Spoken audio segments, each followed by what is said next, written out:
حي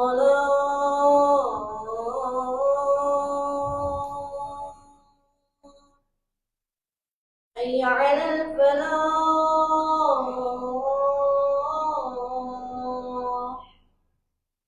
حي على الفلاح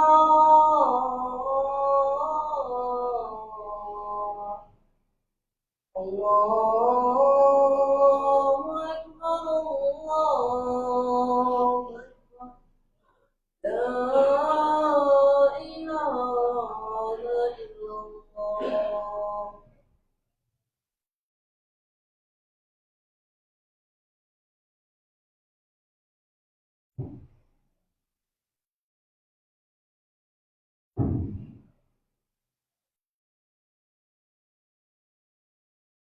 بسم الله الرحمن الرحيم. الحمد لله رب العالمين، والصلاة والسلام على سيدنا محمد صلى الله عليه وسلم وعلى آله وأصحابه أجمعين، أما بعد، فقد قال الله تعالى في القرآن الكريم: أعوذ بالله من الشيطان الرجيم، بسم الله الرحمن الرحيم. يا أيها الذين آمنوا اتقوا الله حق تقاته ولا تموتن إلا وأنتم مسلمون. صدق الله العظيم. وبسند متصل مني إلى الإمام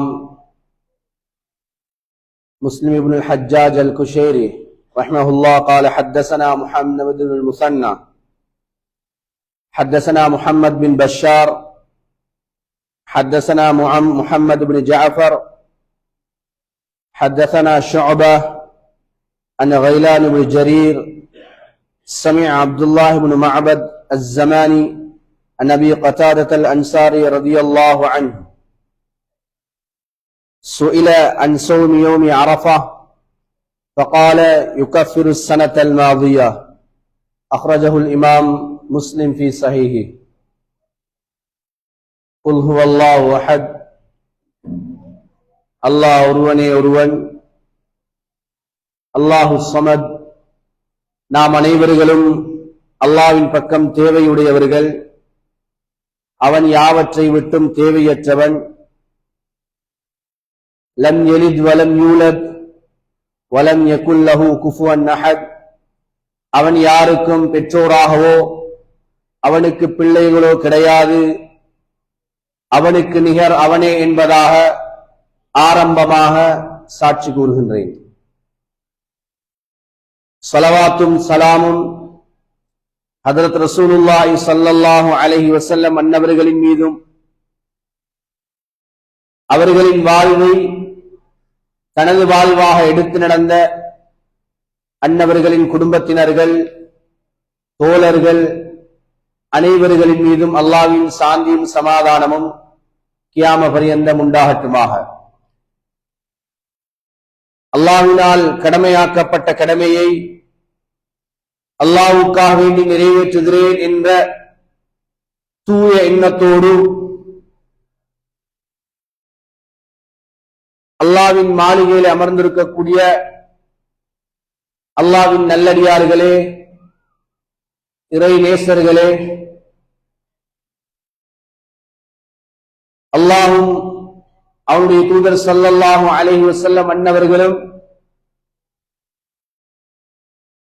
வாழ்க்கையில் என்னென்ன விடயங்களை எடுத்து நடக்குமாறு ஏவிருக்கிறார்களோ அந்த விடயங்களை எடுத்து நடக்கும்படியும், எவைகளை விட்டு தவிர்ந்திருக்குமாறு எச்சரித்திருக்கிறார்களோ அந்த விடயங்களை விட்டு தவிர்ந்து கொள்ளுமாறு முதலில் எனக்கும் இரண்டாவதாக உங்களுக்கும் தக்வாவை கொண்டு நல்லுபதேசம் செய்து கொள்கின்றேன். அன்பார்ந்த அல்லாஹ்வின் நல்லடியார்களே, இன்றைய குத்துபாவின் துவக்கத்திலேயே இன்றைய நாள் நோன்பு நோற்றிருக்கக்கூடிய அனைவருக்குமான ஒரு சுப செய்தியை கூறி குத்துபாவை துவங்கலாம் என்று ஆசைப்படுகிறேன். ஆரம்பத்திலே குறிக்காட்டிய நபிமொழி சஹீஹ் முஸ்லிமிலே பதிவு செய்யப்படுகிறது. அல்லாஹ்வின் தூதர் ஸல்லல்லாஹு அலைஹி வஸல்லம் அன்னவர்கள் குறிக்காட்டினார்கள், அரஃபா தினத்திலே துல்ஹிஜ்ஜாவுடைய மாதத்தின் பிறை 9 அரஃபாவுடைய நாளிலே நோக்கப்படுகின்ற நோன்புக்கான பலன் நன்மை சென்ற வருடத்தினுடையவும் அவர் இருக்கக்கூடிய அந்த வருடத்தினுடையவும் பாவங்கள் மன்னிக்கப்பட்டு விடுகிறது என்பதாக அல்லாஹ்வின் தூதர் ஸல்லல்லாஹு அலைஹி வஸல்லம் அன்னவர்கள் கூறி காட்டினார்கள். யாரெல்லாம் இன்றைய நாளில் நோன்பு நோற்றவர்களாக இருக்கின்றீர்களோ, எனவே அவர்களுடைய பாவங்கள் 2 வருடத்தினுடைய பாவங்கள் மன்னிக்கப்பட்டு விடுகிறது என்ற நற்செய்தியோடு, அன்பார்ந்த இஸ்லாமிய உறவுகளே, நானும் நீங்களும் இஸ்லாத்தின் 5 பெரும் கடமைகளை நிறைவேற்றக்கூடியவர்களாக,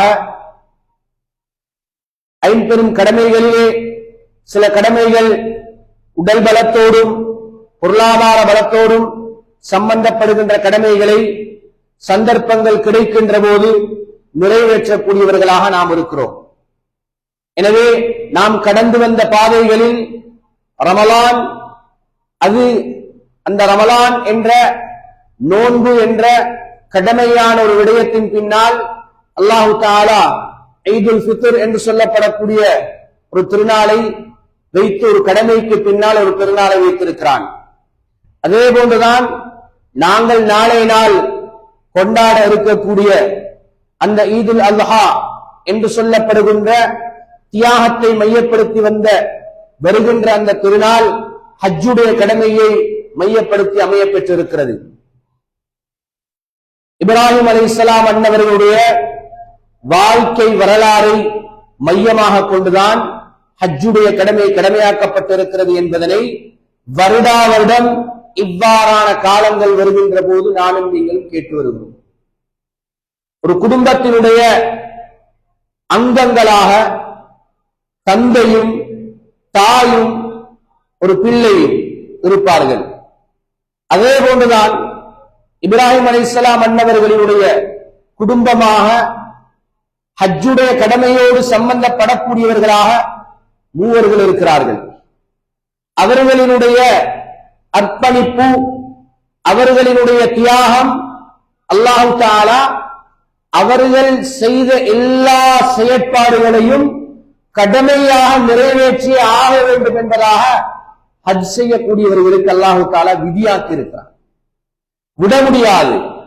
அரஃபா மைதானத்திலே நேற்றைய நாள் ஹஜ்ஜிலே இருக்கக்கூடியவர்கள் அரஃபா மைதானத்திலே தரிக்கின்ற அந்த நிகழ்விலே அவர்கள் ஒரு வினாடியேனும் தரிக்க மறந்துவிட்டால், தரிக்காமல் இருந்திருந்தால் அவர்களுக்குரிய ஹஜ்ஜி ஹஜ்ஜாக ஏற்றுக்கொள்ளப்பட மாட்டாது. அவர்களுக்குரிய ஹஜ்ஜை அவர்கள் மீண்டும் அடுத்த வருடம் தான் நிறைவேற்ற வேண்டும் என்பது மார்க்கத்தின் தீர்ப்பாக இருக்கிறது. ஏனைய இஸ்லாத்தின் ஹஜ்ஜுடைய கடமைகளில் மினாவிலே, முஸ்தலிஃபாவிலே தவாஃபாக இருக்கலாம். இது போன்ற எல்லா கடமைகளையும் அல்லாஹு தஆலா அவர்களினுடைய குடும்பத்திலே ஏற்பட்ட தியாகத்தின் மூலமாக கடமையாக ஆக்கியிருக்கிறான். விட்டால் பாவம், விட்டால் அதனை பூரணப்படுத்துவதற்காக வேண்டி கஃபாரா என்ற அடிப்படையில், ஃபித்யா என்ற அடிப்படையில் அதற்குரிய தெண்டமாக இன்னுமொரு நல்ல வலை அறுப்பு பிராணியை அறுத்து அவர்கள் அதனை பூர்த்தி செய்ய வேண்டும் என்பதாக அல்லாஹு தஆலா கடமைகளை விதியாக்கி இருக்கிறான். ஏன் அவர்களுக்கு இந்த அந்தஸ்தை, மதிப்பை, கௌரவத்தை கொடுக்க வேண்டும்? துல்ஹிஜ்ஜாவுடைய மாதம் வந்தாலே இப்ராஹிம் அலைஹிஸ்ஸலாம் அன்னவர்களுடைய குடும்பம் பேசப்படுகிறது. ஏன் கொடுக்க வேண்டும்? இப்ராஹிம் அலைஹிஸ்ஸலாம் அன்னவர்களுக்குரிய தியாகம் மாத்திரம் தானா அந்த நாளிலே நடைபெற்றது? மிகச் சுருக்கமாக சில விடயங்களை கூறி முடிக்கலாம் என்று நினைக்கின்றேன். ரப்பானிகள் என்ற ஒரு கூட்டத்தினர்கள் உலகத்திலே எப்போதும் வாழ்ந்து கொண்டிருப்பார்கள். அல்லாஹ்வோடு அவர்களுடைய ஒவ்வொரு நொடிப்பொழுதையும் அல்லாஹ்வோடு தொடர்பு படுத்தியவர்களாக இருக்கக்கூடியவர்கள் உலகத்திலே எப்போதும் வாழ்ந்து கொண்டே இருப்பார்கள். இதற்கு ஹதீஸ் சான்றாக இருந்து கொண்டே இருக்கிறது. அந்த அடிப்படையிலே தான் ஒரு கணவன் ஒரு மனைவி அவர்கள் இருவர்களுக்கும் பல வருடங்களுக்கு பின்னால் பிறந்த ஒரு குழந்தை, இந்த மூன்று நபர்களும் ரப்பானிகளாக அல்லாஹ்வோடு நெருக்கமான ஒரு உறவு கொண்டவர்களாக அவர்கள் வாழக்கூடியவர்களாக இருந்தார்கள். இன்று நாம் ரப்பானிகளாக மாறினாலும் அதுபோன்ற அவர்களுடைய வாயிலே இருந்து வந்த வார்த்தை போன்ற வார்த்தைகள் எங்களினுடைய வாயின் மூலமாக வெளிப்பட மாட்டாது. அதிலே முதலாவது கணவர். தந்தை என்ற இப்ராஹிம் அலைஹிஸ்ஸலாம் அவர்கள் ஒரு கனவு காணுகிறார்கள். ஒரே கனவு, ஒரே இடத்தில், ஒரே நபரை மையப்படுத்தி, ஒரே ஆயுதத்தினூடாக ஒரே இடத்திலே அறுப்பதாக, தனது மகனை அறுத்து பலியிடுவதாக 3 தடவை கனவு காணுகிறார்கள். அந்த கனவை அவர்கள் யாரிடத்திலுமே கூறவில்லை. 4வது தடவையும் கனவு கண்டதன் பின்னால் அந்த கனவை அவர்கள் மகனிடத்திலே கூறினார்கள். அல்லாஹ்வினுடைய நபிமார்களுக்கு தென்படுகின்ற கனவுகள் அது வஹி. நபிமார்களுக்கு தென்படுகின்ற கனவுகள் அது வஹி. இமாம் புகாரி ரஹ்மத்துல்லாஹி அலைஹி அவர்கள் பதுல் வஹி என்ற தனது பாடத்தினூடாக நபிமார்களுக்கு தென்படும் கனவுகள் வஹி. இப்ராஹிம் அலைஹிஸ்ஸலாம் அவர்கள் 3 நாளும் ஒரே கனவை காணுகிறார்கள். இது அல்லாஹ்வினுடைய கட்டளையாக இருக்கக்கூடும் என்று அவர்கள் நினைத்து, அவர்கள் தனது மகனாக இருந்தாலும் 80 வருடத்தை தாண்டி பிறந்திருந்தாலும் கனவை நிறைவேற்றியாக வேண்டும், அல்லாஹ்வுடைய கட்டளையை நிறைவேற்றியாக வேண்டும். சந்தர்ப்பங்கள் சூழ்நிலைகள் வருகின்ற போது அவைகளை மாற்றிவிடக் கூடாது என்பதாக எண்ணி அல்லாஹ்வுடைய கட்டளையை முழுமையாக நிறைவேற்றுவதற்கு அவர்கள் முன் வருகிறார்கள். இது ஒரு ரப்பானியான மனிதனுக்குரிய அடையாளம். காலம் வரலாம், சந்தர்ப்பங்கள் வரும்போது, சூழ்நிலைகள் வரும்போது தனது மகனையா அறுப்பது என்ற கேள்விகள் எல்லாம் உள்ளத்திலே அணுவளவேனும் தோன்றிவிடாமல் பாதுகாத்து அந்த கடமையை நிறைவேற்றுவதற்கு வந்து ஆலோசனை கேட்ட தனது மகனிடத்திலே மகன் கூறிய வார்த்தை, தந்தை கூறினார், எனது அருமை மகனே, உன்னை நான் அறுத்து பலியிடுவதாக கனவு கண்டிருக்கிறேன், உனது அபிப்பிராயம் என்ன? மகன், இஃப்அல் மா துஅமர், உங்களுக்கு எவ்வாறு ஏவப்பட்டதோ, நீங்கள் எவ்வாறு கனவு கண்டீர்களோ அந்த முறைப்படி நீங்கள் நிறைவேற்றி விடுங்கள், அல்லாஹ்வுடைய கட்டளைகளுக்கு ஒருபோதும் மாற்றம் செய்துவிட வேண்டாம் என்ற அவரும் ஒரு ரப்பானியாக, அல்லாஹ்வுடைய நெருக்கமான உறவுள்ள ஒரு மனிதராக, ஒரு பிள்ளையாக இருந்ததன் காரணமாக தந்தை மகன் இவர்கள் இருவருடைய வார்த்தையும் அல்லாஹ்வுக்கு பொருத்தமானதாக இருந்தது. அறுத்து பலியிடுவது என்பது இலகுவாக இருக்கும், ஆனால் அதனை அனுபவிக்கக்கூடிய மிருகங்களிடத்திலே தான் கேட்டு பார்க்க வேண்டும். அவ்வாறு ஒரு மகனை அறுப்பதற்கு முன்வந்து மகனும் ஆயத்தமாகி அதற்கு பின்னால் சில நாட்களின் பின்னால் தனது மனைவியை ஹாஜராவையும் தனது குழந்தையையும் மக்கா பாலைவனத்திலே விட்டு விட்டு அவர்கள் வருகின்ற போது அவர்கள் எந்த வசனத்தையும் கூறவில்லை. அவர்கள் மனைவியையும் பிள்ளையையும் விட்டு திரும்புகின்ற போது எதனையும் பேசவில்லை.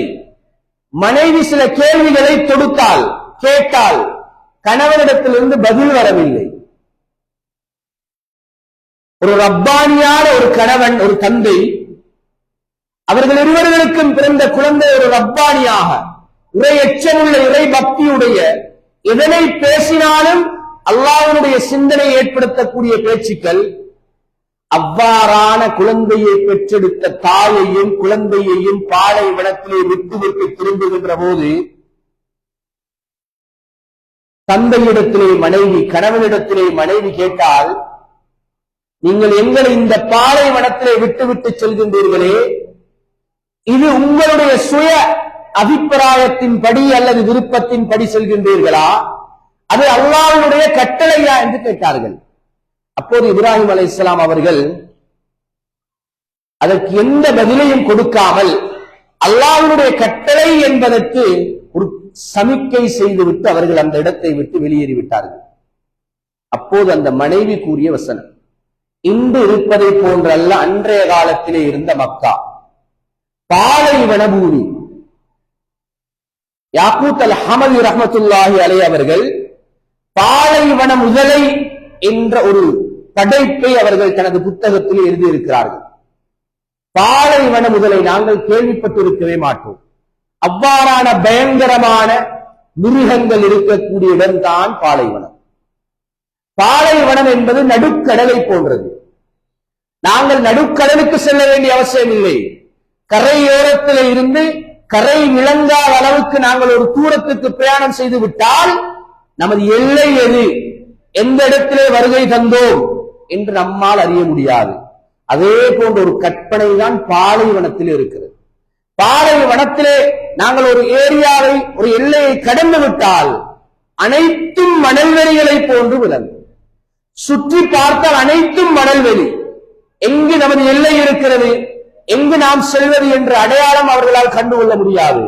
அவ்வாறான ஒரு பாலைவனத்திலே விட்டு விட்டு வருகிறார்கள். வரலாறிலே கூறப்படுகிறது, மிருகங்களினுடைய நடமாட்டம் கூட கிடையாது, பறவைகளினுடைய நடமாட்டம் கூட கிடையாது. ஒரு ஊரிலே பறவை இருக்குமாக இருந்தால் அந்த ஊரிலே தீன்பண்டங்கள் இருக்கும், அந்த பறவைகளுக்கு தேவையான உணவு வகைகள் இருக்கிறது. இப்ராஹிம் அலைஹிஸ்ஸலாம் அவர்கள் மனைவியையும் பிள்ளையையும் விட்டு வந்த பாலைவனத்தின் ஆகாயத்தை வர்ணிக்கின்ற உலமாக்கள் கூறுகிறார்கள், அந்த ஆகாயத்திலே பறவைகள் பறக்கும் அளவுக்கு கூட ஒரு பறவை கூட இல்லாத நிலையில் ஆகாயம் இருந்த பாலைவனத்திலே தான் அவர்களை விட்டு விட்டு வந்தார்கள். மனைவி கூறிய வார்த்தை, நீங்கள் அல்லாஹ்வுடைய கட்டளையின்படிதான் எங்களை விட்டுவிட்டு செல்கிறீர்கள் என்றிருந்தால் அல்லாஹ் ஒருபோதும் எங்களை வீணாக்க மாட்டான். இது ஒரு பெண், ஒரு மனைவி, ஒரு தாயினுடைய உள்ளத்திலே இருந்து வந்த வார்த்தை. இந்த மூன்று வார்த்தைகள் அல்லாஹ்வுடைய கட்டளையை நிறைவேற்றுவதற்கு வந்த தந்தை, அதை நிறைவேற்றுவதற்கு ஆலோசனை கேட்கின்ற போது இஃப்அல் மா துக்மர், நீங்கள் எதற்கு ஏவப்பட்டிருக்கிறீர்களோ அதனை செய்துவிடுங்கள். மனைவி சொன்ன வார்த்தை, இதன் அல்லாஹ், அல்லாஹ் ஒருபோதும் எங்களை வீணாக்க மாட்டான். இந்த மூன்று வார்த்தைகளையும் மையப்படுத்தி அல்லாஹ் ஹஜ்ஜை கடமையாக்கியது மட்டுமல்லாமல் ஹஜ்ஜினுடைய எல்லா வணக்கங்களும் அவர்கள் எங்கிருந்து எங்கு நடந்தார்களோ, எங்கிருந்து எங்கு ஓடினார்களோ, எங்கிருந்து எங்கு விரைந்தார்களோ, எங்கிருந்து எங்கு தாமதமாக சென்றார்களோ, எந்த இடத்தில் தங்கினார்களோ, எந்த இடத்தில் தரித்தார்களோ, எந்த இடத்தில் கல்லறிந்தார்களோ, அவ்வாறான எல்லா செயற்பாடுகளையும் சுன்னத்தல்ல, அவைகளை நிறைவேற்றுவது கடமை, நிறைவேற்றி ஆக வேண்டும் என்று அல்லாஹ் தஆலா கடமையாக்கி இருக்கிறார். ஒரு குடும்பம் ரப்பானியான அல்லாஹ்வுக்கு நெருக்கமான உறவுள்ளவர்களாக இருந்தால் அல்லாஹ் தஆலா அவர்களுக்கு உதவி செய்கின்ற விதம். எனவே அன்பார்ந்த இஸ்லாமிய உறவுகளே, எனவே இந்த அவர்களுடைய தியாகங்களையும் இறை வசனங்களையும் அல்லாஹ் தஆலா மையப்படுத்தி ஹஜ்ஜுடைய கடமையை கடமையாக்கி இருக்கிறார். எனவே நானும் நீங்களும் அந்த நாளை அவர்கள் ஹஜ்ஜுடைய கடமையை நிறைவேற்றிவிட்டு ஹாஜிகள் இன்றைய நாள் யௌமுன் நஹராக, எனவே நாளைய நாள் துல்ஹிஜ்ஜாவினுடைய மாதத்தின் குறை 10வது நாளைய நாள் நாங்கள் யௌமுன் நஹர் என்று சொல்லப்படக்கூடிய பெருநாளுடைய தினத்தை கொண்டாட இருக்கிறோம்.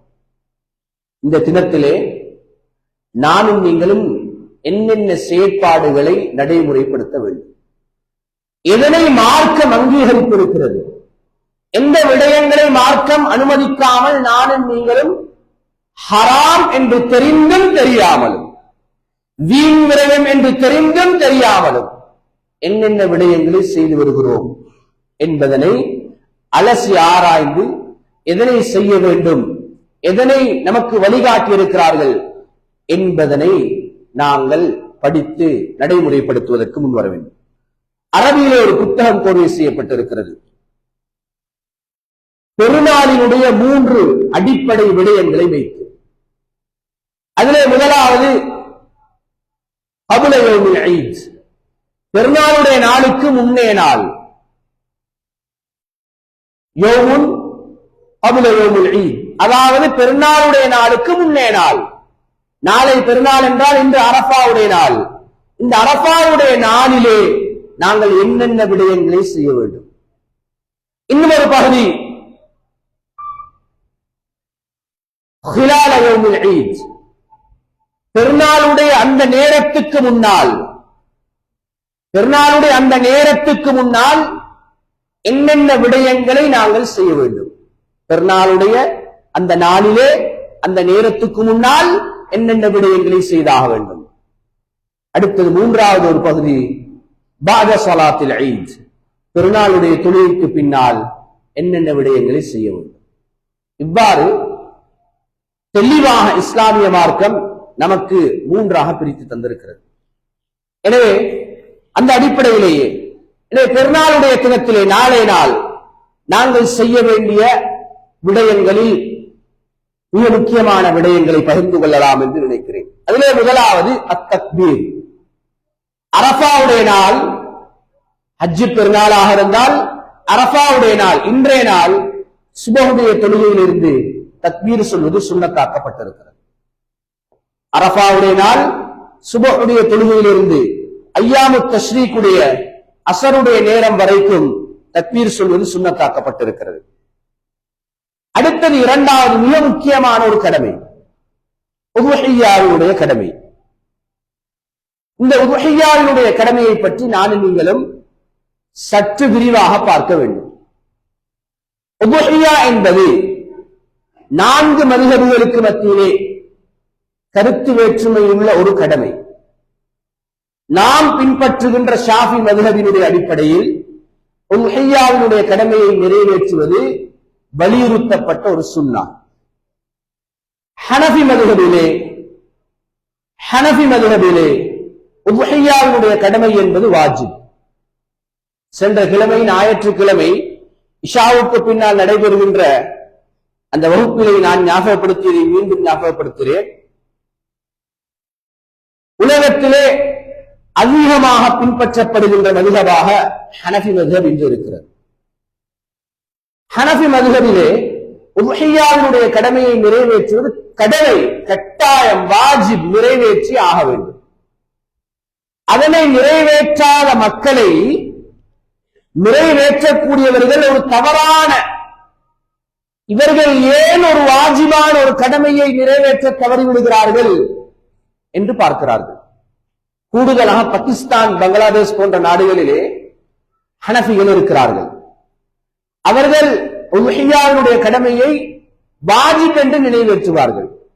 அதனை நிறைவேற்றாத மனிதர்கள் வசதி உள்ளவர்களாக இருந்தும் நிறைவேற்றாவிட்டால் அவர்களை குறையாக பார்ப்பார்கள். அவர்கள் ஒரு இஸ்லாத்தின் கடமையை நிறைவேற்றுவதற்கு பின்வாங்குகிறார்கள் என்று சில அரபு புத்தகங்களில் எழுதப்பட்டிருக்கிறது. சில ஹனஃபி மதுஹபை சேர்ந்தவர்கள் குர்பானி கொடுப்பதற்கும் சக்தி இருந்தும் நிறைவேற்றாதவர்களோடு உறவை கூட துண்டிப்பார்களாம். அந்த அளவுக்கு ஒரு வலியுறுத்தப்பட்ட ஒரு கடமை, ஒரு சுன்னாவாக இந்த உதுஹிய்யாவுடைய கடமை இருக்கிறது. எனவே நானும் நீங்களும் நாம் பின்பற்றுகின்ற மதுஹபின் அடிப்படையில் அது ஒரு வலியுறுத்தப்பட்ட சுன்னா.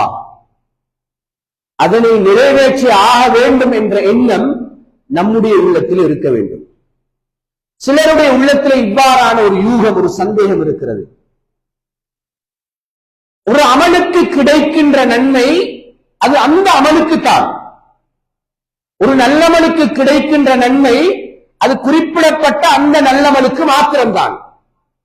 அந்த நல்லமலை அல்லாத நீங்கள் வேறொரு கடமையை நிறைவேற்றினாலும் அந்த கடமைக்கு கிடைக்கின்ற நன்மை கிடைக்குமே தவிர அந்த உதுஹிய்யாவுக்கு கிடைக்கின்ற நன்மை கிடைக்க மாட்டாது.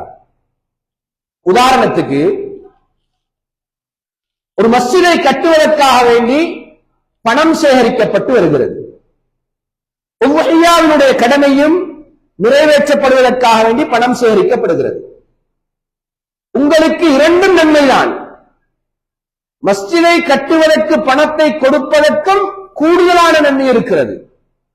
உதுஹிய்யாவுடைய கடமையை நிறைவேற்றுவதற்கும் ஏராள நன்மைகள் சொல்லப்பட்டிருக்கிறது. ஆனால் நீங்கள் இதற்கு கொடுக்காமல் அதற்கு கொடுத்தால் இதனுடைய நன்மையும் சேர்ந்து கிடைக்கும் என்ற எண்ணத்தில் கொடுப்பது பிழை. அவ்வாறு கொடுத்தால் இரண்டினுடைய நன்மையும் ஒன்றுக்கு கிடைக்க மாட்டாது. மஸ்ஜிதை கட்டுவதற்குரிய சிறப்பு வேறு, அதுக்கு சொல்லப்பட்டிருக்கின்ற ஹதீஸ்கள் ஏராளமாக இருக்கிறது, அவைகள் வேறு. அதே போன்று உதுஹியாவுடைய அந்த கடமையை நிறைவேற்றுவதற்காக வேண்டி கூறப்பட்டிருக்கின்ற சிறப்புகள் வேறு.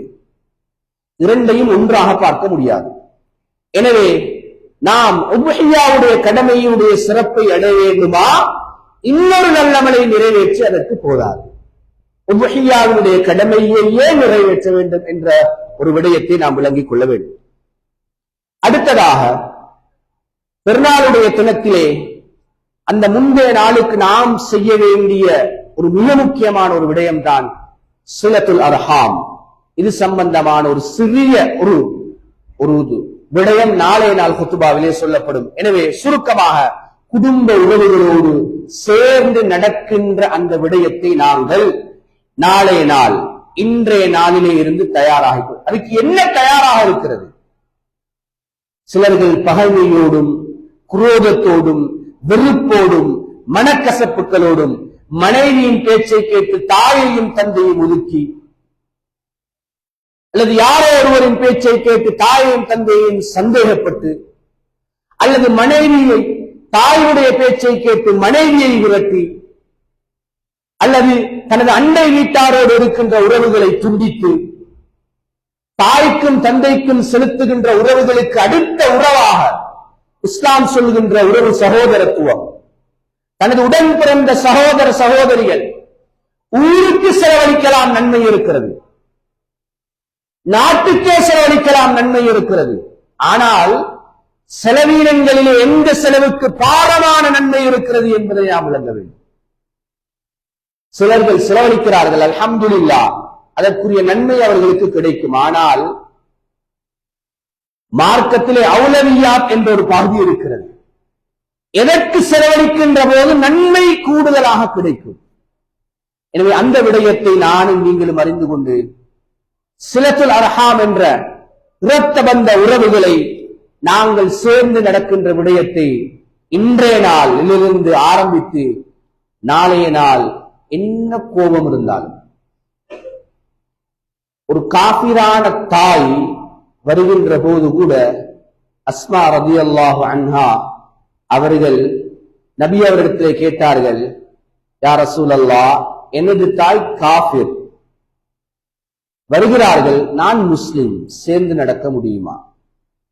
காபிரான ஒரு தாயை கூட நபி அவர்கள் பிரிக்க வேண்டாம், அவர்களோடு சேர்ந்து நடக்குமாறு கூறியிருக்கின்ற போது, நாம் நாளைய நாள் நமது தாயும் தந்தையும் எவ்வளவு ஏக்கத்தோடு இருப்பார்கள், ஆசையோடு இருப்பார்கள். அவர்களோடு கதைத்து பார்த்தால் தான் அவர்களுடைய உள்ளத்திலே இருந்து வெளிகின்ற கவலைகள் வெளிப்படும். எனவே என்ன பிழை நடந்திருந்தாலும், என்ன தவறு நடந்திருந்தாலும், அவர்களை உங்களுடைய தாயாகவும் தந்தையாகவும் சகோதரர்களாக இருந்தால் சகோதரர்களாக நீங்கள் அவர்களை பார்க்க வேண்டும். இது மிக முக்கியமான ஒரு விடை.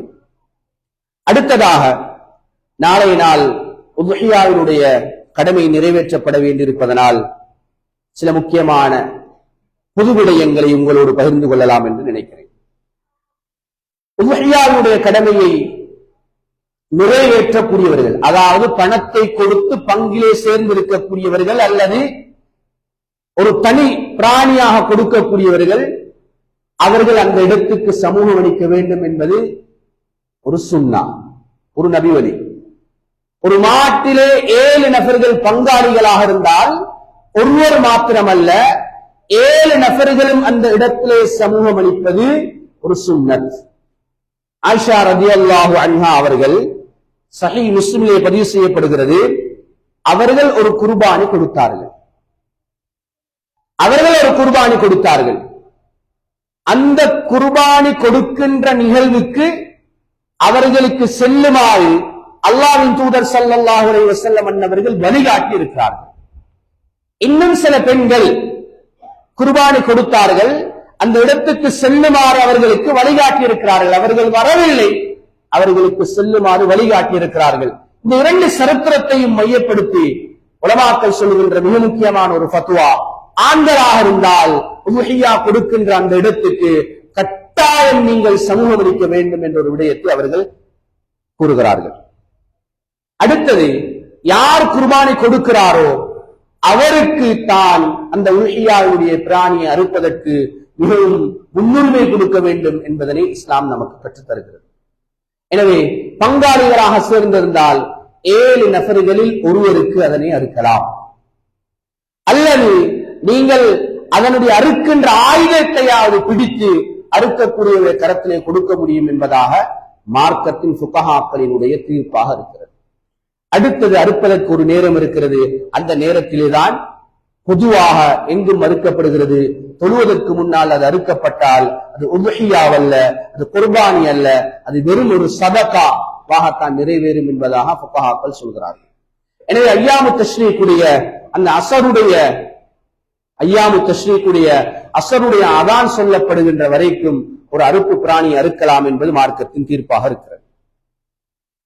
அடுத்ததாக நாங்கள் நாளை நடைபெற இருக்கின்ற அந்த பெருநாளுடைய அந்த தொழுகையிலே முழுமையாக கலந்து கொண்டு குத்பாவை கேட்பதோடு அதற்கு பின்னால் ஒரு வருடத்திலே ஒரு தடவைதான் அந்த சந்தர்ப்பம். எனவே உதுஹியாவுடைய கடமையிலே பங்காளிகளாக இருக்கக்கூடியவர்கள், பங்காளிகளாக 100க்கும் மேற்பட்டவர்கள் இருந்தால் அவர்களும் அந்த இடத்திலே கலந்து கொண்டு அந்த கடமையை சரியாக முறையாக நேரத்துக்கு ஆரம்பித்து நீண்ட நேரம் செல்வதற்கு முன் முடித்துக் கொள்வதற்கான உதவிகளை பங்காளிகள் கட்டாயம் கொடுக்கக்கூடிய பங்காளிகள் சேர்ந்து கொள்வதோடு ஊரில் இருக்கக்கூடிய ஒவ்வொருவரும் இந்த அமல்கள் எப்போதும் வருவது கிடையாது. துஹாவுடைய தொழுகை ஒவ்வொரு நாளும் வருகிறது, தஹஜ்ஜுடைய தொழுகை ஒவ்வொரு நாளும் வருகிறது. ஜும்மா என்பது வாரத்துக்கு ஒரு தடவை, ஹஜ்ஜு பெருநாள் என்பது வருடத்துக்கு ஒரு தடவை, அதிலே உதுஹியாவுடைய கடமை என்பது வருடத்துக்கு ஒரு தடவை. அந்த கடமையிலே நான் பணத்தை கொடுத்து ஒரு பங்குதாரியாக சேரக்கூடிய பாக்கியம், ஒரு குர்பானியை கொடுக்கின்ற ஒரு மனிதனாக சேரக்கூடிய ஒரு பாக்கியம் எனக்கு கிடைக்காவிட்டாலும், ஒரு குர்பானியை நிகழ்த்துகின்ற அந்த நிகழ்வின் போது நானும் பங்குதாரியாக பங்கு கொண்டு அதிலே கிடைக்கின்ற நன்மைகளை எனக்கும் அடையலாமே என்ற ஆசை நமது உள்ளத்திலே வர வேண்டும். அந்த நிகழ்விலே நானும் நீங்களும் கலந்து கொள்ள வேண்டும். அறுப்பு பிராணி அறுக்கின்ற போது தக்பீர் சொல்ல வேண்டும். அந்த அறுப்பு பிராணி அறுக்கின்ற போது என்னென்ன நன்மைகள் எல்லாம் சொல்லப்பட்டிருக்கிறதோ அந்த பொது விடயங்களிலே நாம் கலந்து கொண்டால், நன்மையான விடயங்களிலே கலந்து கொண்டால், ஏழைகளுக்கோ கஷ்டவாளிகளுக்கோ ஊரில் இருக்கக்கூடிய மக்களுக்கோ போய் சேர வேண்டிய அந்த மாமிசத்தை நாங்கள் நேரத்துக்கு கொடுப்பதற்கு அவர்களுக்கு உதவி செய்கின்ற போது என்னென்ன நன்மைகள் கொடுக்கப்படும் என்று சொல்லப்பட்டிருக்கிறதோ அவ்வாறான பொது விடயங்களிலே நல்ல விடயங்களிலே நானும் நீங்களும் கலந்து கொண்டால் இவ்வளவு சிறப்புக்குரிய நன்மைகள் நமக்கு கிடைக்கும். அவர்கள் வருவார்கள், இவர்கள் வருவார்கள். நாங்கள் சுருக்கமா சொல்லுவோம், ஒரு ஆளை தொழுகைக்கு கூப்பிட்டா ஏந்த கபருக்கு நாங்க தேடணும். அதே ஒருவருக்கு இந்த உதுஹியாவுடைய கடமையில நினைக்கலாம், எனக்கு இந்த உதுஹியாவுடைய கடமையில சேர்வதற்கும் சேர முடியாவிட்டால் அதிலே கலந்து கொள்ளுகின்ற, அதாவது பங்குதாரியாக இல்லாவிட்டாலும் நடைபெறுகின்ற அந்த நிகழ்விலே கலந்து கொண்டு உல்ஹியாவுடைய மாமிசத்தை சுமப்பது, இடங்களை சுத்தம் செய்கின்ற அந்த நிகழ்விலே கலந்து கொள்வதற்குரிய சந்தர்ப்பம், ஒரு நல்ல அருமையான ஒரு சந்தர்ப்பம், ஒரு பாக்கியமாக நானும் நீங்களும் நினைத்து அந்த நிகழ்விலே கலந்து கொள்ள வேண்டும். தொழுகைக்கு பின்னால் நிகழ்வுகள் ஆரம்பிக்கப்பட்டு மக்ரிபோடு அல்லது அசரோடு முடிவடைந்து விடும். அந்த நாளுக்குரிய நன்மையும் சிறப்பும் அந்த நேரத்தோடு முடிஞ்சு. அடுத்த வருஷம் தான் அந்த கடமையை நாங்கள் எதிர்பார்ப்போம். அடுத்த வருடம் தான் அந்த நிகழ்வுகளுக்கு கலந்து கொள்ளலாம். எனவே அரிய சந்தர்ப்பம். யாரும் தப்பி யாரும் இந்த நிகழ்விலே கலந்து கொள்ளாமல், வாலிபர்களாக இருக்கலாம், வயோதிபர்களாக இருக்கலாம், ஊரில் இருக்கக்கூடிய சகல ஆண்களும் அந்த நிகழ்விலே கலந்து கொண்டு இந்த நிகழ்வை சரியாகவும் முறையாகவும் செய்து முடிப்பதற்கு நானும் நீங்களும் ஒத்துழைப்பு வழங்க வேண்டும். அதே போன்று உல்ஹியாவுடைய கடமையை நிறைவேற்றுகின்ற போது அறுப்பு பிராணிகளை ஒருபோதும் சித்திரவதை செய்வதற்கு மார்க்கம் அனுமதி வழங்கியது கிடையாது. அல்லாஹ்வின் தூதர் ஸல்லல்லாஹு அலைஹி வஸல்லம் அன்னவர்கள் ஹஜ்ஜி பெருநாளுடைய தினத்தில் ஒரு நாள் நடந்து சென்று கொண்டிருக்கிறார்கள். ஹஜ்ஜி பெருநாளுடைய தினத்திலே அல்லாஹ்வின் தூதர் ஸல்லல்லாஹு அலைஹி வஸல்லம் அன்னவர்கள் நடந்து சென்று கொண்டிருக்கின்ற போது அறுப்பு பிராணிகள் அறுக்கப்படுகின்ற ஒரு இடத்துக்கு செல்கின்றார்கள். ஆட்டை ஒரு மனிதன் அறுக்கிறான். அவனுடைய ஒரு கால் ஆட்டினுடைய காலை முறித்த வண்ணம் ஆடு அறுக்கப்படுகிறது. ஆட்டை இன்னும் ஒரு 2 பேர்கள் பிடித்துக் கொண்டிருக்கிறார்கள்.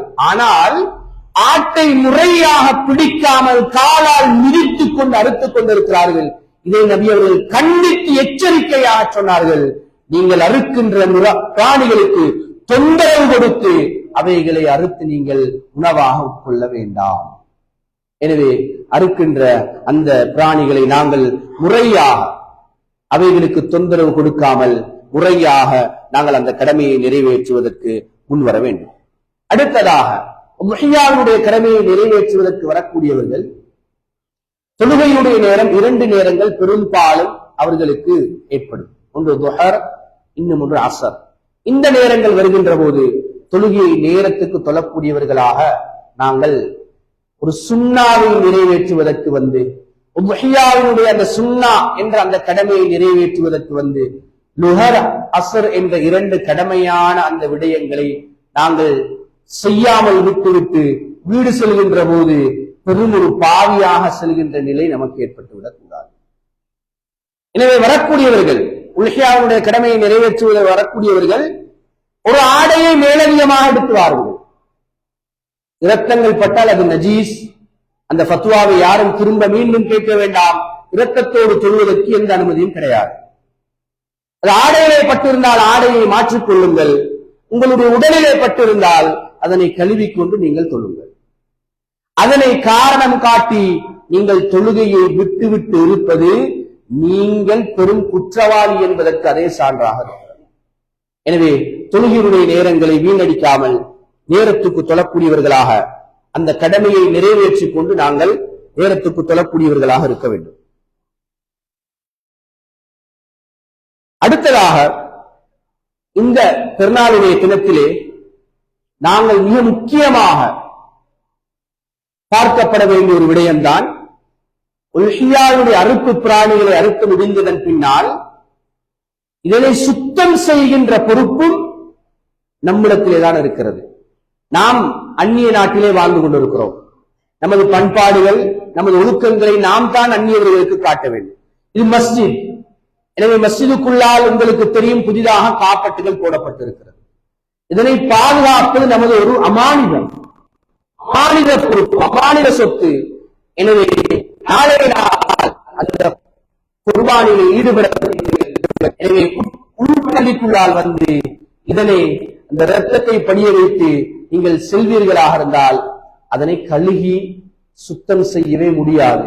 எனவே அவ்வாறான விடயங்களை நீங்கள் கருத்தில் கொள்வதோடு மிக முக்கியமான இறுதியாக ஒரு விடயம்தான், இஸ்லாமிய மார்க்கம் பெருநாளை மார்க்கம் அங்கீகரித்த விதத்தில் கொண்டாட சொல்லி இருக்கிறது.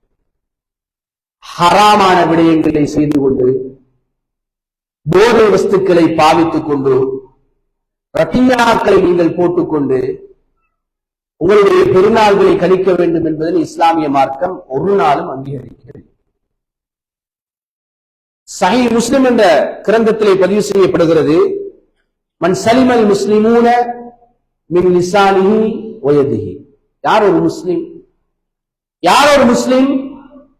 அவனுடைய நாவு, அவனுடைய கரம் அடுத்த மக்களுக்கு தொந்தரவு இல்லாமல் வாழ்பவன் முஸ்லிம். நாளை நாள், நாளைய தினம் அல்லது இன்றைய நாள் யாரெல்லாம் அடுத்த முஸ்லிம்களுக்கு இடைஞ்சலாக, தொந்தரவாக, ரத்தியா அல்லது வேறு ஏதோ, நீங்கள் உங்களுடைய வாகனத்திலே செல்கின்ற போது மியூசிக்கை போட்டவர்களாக செல்கிறீர்கள், உங்களுக்கு இல்லை, உங்களுக்கு மகிழ்ச்சி, உங்களுக்கு சந்தோஷமாக இருக்கலாம், நீங்கள் முஸ்லிம் என்ற நாமத்தை விட்டு நீங்கள் கலட்டப்பட்டு விடுகிறீர்கள். எதற்காக வேண்டி? ஒரு முஸ்லிம் யார்? அவனுடைய நாவும் அவனுடைய கரம் பிற முஸ்லிமுக்கு எந்த விதத்திலும் தொந்தரவாக இருக்கக்கூடாது. எனவே உங்களுடைய பிள்ளைகள் பட்டாசுகளையோ ஹராமான விடயங்களையோ பிறருக்கு தொந்தரவாக நாளை நாளிலோ அல்லது எப்போதும் அவர்கள் பயன்படுத்துவார்களோ அவர்கள் முஸ்லிம்கள் அல்ல. முஸ்லிம் என்ற நாமம் அவர்களுக்கு இருந்தாலும் முஸ்லிம்களுடைய பண்புகள் தன்மைகள் அவரிடத்தில் இல்லை என்பதனை இஸ்லாமிய மார்க்கம் தெளிவாக நமக்கு சொல்கிறது. எனவே அன்புக்குரிய அல்லாஹ்வின் நல்லடியார்களே, சகோதரர்களே, சொல்லப்பட்ட விடயங்களை கருத்தில் கொண்டு முக்கியமான விடயங்கள் சொல்லப்பட்டிருக்கிறது. பெருநாளுடைய நாளிலே என்னென்ன விடயங்கள் செய்ய வேண்டும், நாளைய நாள் நடைபெறுகின்ற அந்த தொழுகை குத்துபாவிலையும் கலந்து கொள்வதோடு மிக முக்கியமான ஒரு நன்மை தருகின்ற அந்த உல்ஹியாவினுடைய அந்த நிகழ்விலையும் கலந்து கொள்வோம். எனவே அல்லாஹு தஆலா அவனால் சொல்லப்பட்டிருக்கக்கூடிய நன்மையான விடயங்களிலே முந்தி அடித்துக் கொண்டு அந்த நல்லமல்களை செய்து சிறப்பான கூலிகளை பெற்றுக் கொள்வதற்கு எல்லாம் வல்ல அல்லாஹ் நம் அனைவருக்கும் அருள் பாலிப்பானாக. வஆகிரு தஅவானா அல்ஹம்துலில்லாஹி ரப்பில் ஆலமீன். அல்ஹம்துலில்லாஹி ரப்பில் ஆலமீன். நஹ்மதுஹு வனஸ்தஈனுஹு வனஸ்தக்ஃபிருஹு வனு'மினு பிஹி வனதவக்கலு அலைஹி வனஊது பில்லாஹி மின் ஷுரூரி அன்ஃபுஸினா வமின் ஸய்யிஆத்தி அஅமாலினா. மன் யஹ்திஹில்லாஹு ஃபலா முதில்ல லஹு ومن يضلله فلا هادي له. أشهد أن لا إله إلا الله وحده لا شريك له وأشهد أن محمدا عبده ورسوله أرسله بالحق مبشرا ونذيرا وداعيا إلى الله بإذنه وسراجا منيرا صلى الله عليه وعلى آله وصحبه وسلم. أما بعد، فيا أيها الناس اتقوا الله العليم عز وجل وعتيه. أوصيكم عباد الله وإياي أولا بتقوى الله. قال الله تعالى في القرآن العظيم: يا أيها الذين آمنوا اتقوا الله حق تقاته ولا تموتن إلا وأنتم مسلمون. صدق الله العظيم. وقال نبينا محمد صلى الله عليه وسلم: إنما الأعمال بالنيات إلى آخر الحديث. بارك الله لنا ولكم بالقرآن العظيم ونفعنا وإياكم بالآيات والذكر الحكيم. إنه تعالى جواد كريم ملك كريم بر رحوف رحيم ورب حليم.